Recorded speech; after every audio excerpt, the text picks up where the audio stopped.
네, 안녕하십니까. 현재 미 백악관 관계자가 중국이 예상보다 매우 이른 시간에 대만 침공할 가능성을 바라보고 있습니다. 그에 따라 대만에서는 미국, 일본은 물론이고 한국까지 거론하는 상황도 엿보이는데요. 대만 역시 매우 다급한 상황일 뿐만 아니라 이제 물불을 가리지 않을 수도 있다는 겁니다. 우크라이나조차 전쟁이 일어나자 한국 무기창고도 기웃거리며 우크라 대사가 무기 지원을 호소했는데, 당시 한국에서는 민주진영이라고 하더라도 우크라는 매우 한국과 거리가 먼 나라인데 당황스럽고 러시아와의 관계를 생각해서라도 무기 지원은 여러 가지로 곤혹스럽다는 의견도 나왔습니다.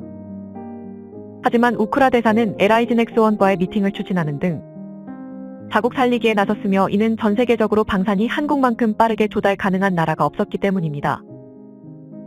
따라서 현재 백악관 고위 관계자도 중국의 대만 침공을 언급하는 이상 대만에서는 매우 심각한 상황에 들어갔고, 여기에 다양한 채널에서 한국까지 언급되는 것으로 보이는데, 한국에서는 이에 대해서 어떠한 의견이 나오며 무슨 상황이 전개되고 있는지 살펴보겠습니다.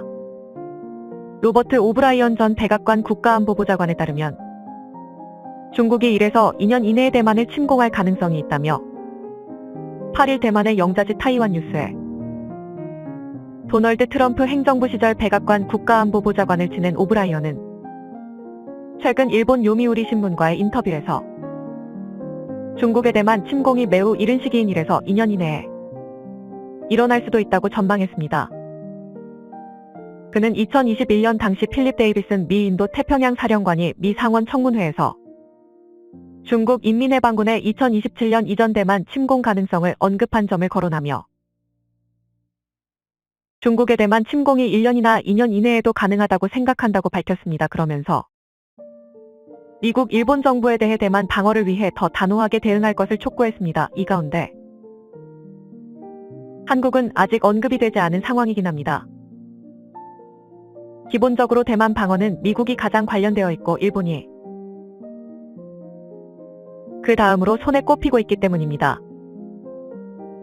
하지만 오브라이언은 한국은 언급하지 않았지만 동맹국들을 덧붙여 언급한 모습입니다. 그는 만일 일본과 미국, 그리고 동맹국들이 대만이 자신을 방어할 수 있는 무기를 대만에 제공하지 않고 대만이 중국의 침공을 막는 데 필요한 외교력을 포기한다면 그는 대만에서 매우 위험한 상황에 놓이게 될 것이라고 우려하면서 동맹국까지 언급했는데, 이게 한국이 될지는 모릅니다. 다만 현 상황에 대만에 무기를 공급할 만한 능력이 될 만한 국가는 그다지 없다는 것도 문제인데요. 오브라이언은 미국 싱크탱크 글로벌 타이완 연구소 GTI에서 미국 대만 워킹그룹 차장을 맡고 있고, 그는 지난 3월 GTI 대표단을 이끌고 대만을 방문해 차이잉원 대만 총통을 면담하고 훈장을 받기도 했습니다. 지금까지 미 싱크탱크 CSIS 등에 따르면 중국이 10년 내에 대만을 침공한다는 예상을 했지만, 최근 중국이 대만 인근에서 ADIZ를 침범하는 포위 훈련이 훨씬 잦아진 게 심상치 않다는 겁니다. 하지만 대만은 미국에 대해서 매우 불만의 목소리가 나오고 있는 상황입니다. 왜냐하면 대만은 지난해부터 미국으로부터 구매한 무기의 인도 지연에 시달리고 있습니다.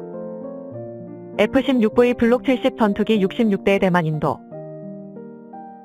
개시 일정은 코로나19에 따른 미 로키드 마틴의 생산 차질 등으로 이내 당초 예정된 올해 4분기에서 2024년 3분기로 1년 가까이 늦춰졌습니다. 대만은 16V 66대의 대만 인도가 2026년에야 완료될 것이라는 통보를 미국 측으로부터 받았는데, 사실 이조차도 또 연기되면 그만이기 때문에 미국과 긴급 요청과 불만을 토로했습니다. 결국 조 바이든 미국 행정부는 의회 승인 없는 패스트트랙을 통해 5억 달러 상당의 무기를 대만에 무상 지원할 방안을 마련하고 대만과 논의하고 있다고 밝혔습니다. 과정을 생략하고 중국 침략을 고려해 빠르게 지원하겠다는 겁니다. 이는 우크라이나의 미 정부가 한 것과 비슷한데, 이제는 그 대상을 대만으로 확대한 셈입니다. 블룸버그 통신은 바이든 행정부가 비상시 의회 동의 없이 발동할 수 있는 대통령 사용 권한을 활용해 대만에 5억 달러 상당의 무기를 지원할 예정이라고 보도하기도 했습니다. 미국은 러시아의 침공을 받은 우크라이나 지원을 위해 PDA를 35차례 이상 사용한 바 있는데 이를 대만에도 적용함으로 해서 대만의 불만을 잠재우고 무기를 우선순위로 공급하겠다는 겁니다.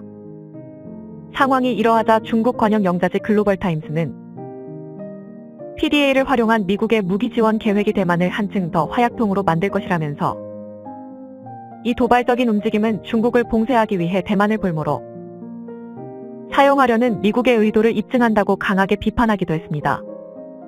하지만 그럼에도 불구하고 대만에서는 미국을 그대로 신뢰하기 어렵다는 의견이 나옵니다.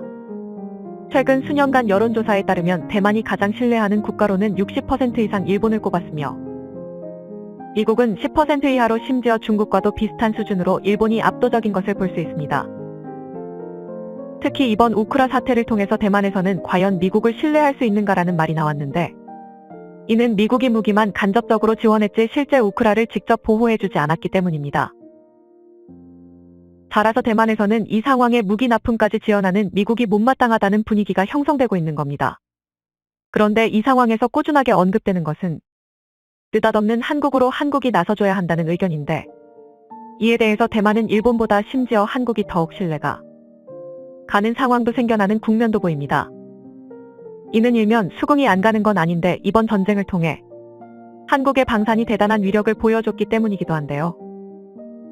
물론 일본도 전 세계에서 손에 꼽는 해군력으로 당장 미국에 의해 동원될 가능성이 큰 상황이죠. 게다가 러시아뿐만 아니라 더욱 우려되는 것은 바로 중국 행보인데 중국은 센카쿠 문제가 있습니다. 일본에서 봤을 때 러시아는 쿠릴 열도를 반납해야 하는 입장이라면 중국은 센카쿠를 돌려받아야 하는 입장입니다. 따라서 러시아보다 중국이 일본 영토를 공격할 가능성이 매우 큰 것이 사실이며 이번 러시아 침공으로 인해서 중국 역시 힘으로 밀어붙여 센카쿠 정도는 단숨에 수복하는 게 가능하다고 판단할 수 있다는 것입니다. 이는 중국의 판단만은 아니고 미국 군사 싱크탱크조차 해군력에서 일본이 중국에 크게 열세로 보인다면서 자체적인 시뮬레이션 결과 중국 해군이 속도전으로 나오면 미국조차 제대로 대응할 수 없다는 결론이 나온 상황입니다. 따라서 일본 방위성은 이미 40년간 지켜온 방위비 1%를 깨고 올해는 약 60조 원의 국방비를 실현하려 합니다. 바이든 대통령은 중국이 대만을 치면 미국이 방어하겠다며 말은 했습니다만 이것은 말뿐이지 효력은 없습니다. 또한 바이든 대통령이 차기 대선에서 그대로 집권을 이어나갈지 트럼프가 당선될지는 모르는 일입니다. 안타깝게도 미 공화당에서는 약 47% 정도가 차기 대선에 트럼프를 압도적 1위 후보로 지지하고 있으며 여기에 바이든은 현재 미국 내 지지율이 40% 이하로 매우 떨어져 있는 상황으로 판단됩니다. 또한 트럼프의 경우에는 대만에 무기 파는 것은 관심 있지만 전쟁 자체에 매우 회의적인 인물입니다. 트럼프 스스로 전쟁은 안 하겠다고 말하고 다녔으니 과연 대만 전발 발시 미국이 적극 나서겠냐는 의문이 드는 것이죠. 대만 각종 방송에서는 이와 관련해서 각종 시나리오를 제시하고 있는 모습이 등장하는데요. 이 가운데 뜻밖의 한국에 대한 의견이 나오면서 대만은 한국을 대만전에 전격 포함하고 있습니다. 그런데 그 이유가 한국으로서는 다소 납득하기 매우 어려운 이유를 들고 있다는 의견이 나오고 있습니다. 우선 대만에서는 전쟁이 발발하면 가장 이상적인 형태의 주변국 참전을 가정하고 있는 상황입니다. 대만의 한 방송은 우선 미국에서는 중국의 미사일 포격을 비롯 상륙작전이 곧바로 이뤄질 것을 예상하므로 미국은 보병보다는 압도적인 공군 전략을 괌 기지에서 즉시 대만에 보내줄 것이 바람직하다고 판단합니다. 실제 최근 미군은 괌 기지에 F-35를 비롯해 B-1, B 등 전략 폭격기에 대한 배치를 전격 늘렸습니다. 물론 이는 중국 대응 전략이기 때문에 대만에서는 미국의 주력 부대를 공군이라고 예상했습니다. 세계 최강의 함대도 있지만 미국은 우선적으로 공군 자원으로 중국의 미사일 부대를 비롯해서 대만에 진입하는 중국의 전투기와 상륙함 등을 빠르게 제압해 나갈 것으로 예상하고 있는 것입니다. 한편 일본에서는 해군이 올 것으로 예상했습니다. 일각에선 일본 해군 전력을 3위권으로 예상하며 중국이 대만 침공 시 센카쿠도 공격할 가능성이 크기에 일본은 해군 전력을 전격 활용할 걸로 봤습니다.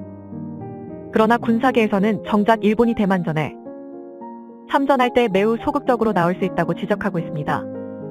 최근 미국은 대만전 발발을 가정하고 일본 남서부 지역에 자위대의 보급부대를 활용하자고 일본에 요청했습니다. 중국 침공 시에 보급부대가 다방면에서 필요한데 일본이 이를 보충해달라는 요청이었습니다. 그런데 정작 일본에서는 이러한 요청을 거부하며 미일 간의 대만 침공 논의가 지지부진해졌습니다. 일본은 대만과 최상의 파트너로 얘기하고 있지만 중국을 상대하는 것은 큰 부담이라는 해석인 것이죠. 일본 국민들도 정작 대만전에는 일본이 참전하는 건 절대 반대라는 목소리가 훨씬 높은 것으로 나왔습니다.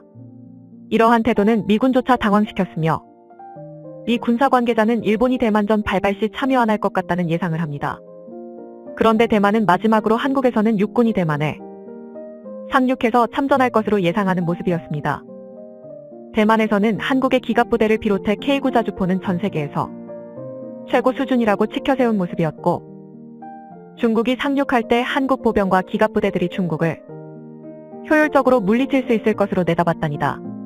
대만 군사 전문가들도 최근 방송에 등장해 한국의 육군 전력은 세계 최고 수준이라 치켜세웠습니다. 따라서 대만 역시 이러한 일본말과 같이 전격 한국이 중국의 상륙부대를 막아야 한다고 제가하는 것입니다. 그런데 이러한 대만의 의견에 대해서 한국에서는 터무니없는 낭설이라는 지적이 잇따르고 있습니다.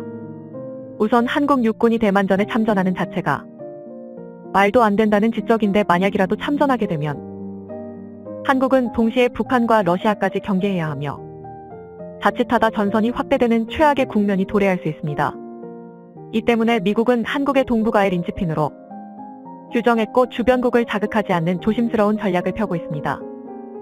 대만에서는 이에 대해 미군이 참전하게 된다면 자동 한국은 따라올 수밖에 없는 구조가 아니겠냐면서 나름의 전개 방향을 제시했습니다만 한국 여론은 대만에 대해서 오히려 싸늘한 모습을 보입니다.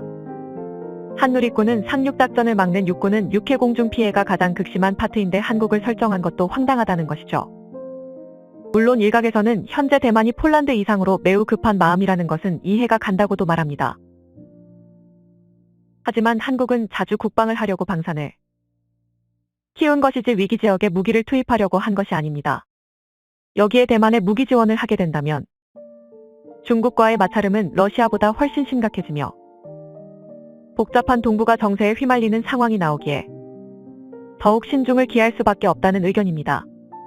따라서 아직 대만 정부에서 직접적인 사인은 없지만 추후 이런 상황에 대비해야 한다는 의견도 나옵니다. 시청해주셔서 감사합니다. 영상이 도움이 되셨다면 구독과 좋아요 부탁드리며 다음에 더 유익한 영상으로 찾아뵙도록 하겠습니다.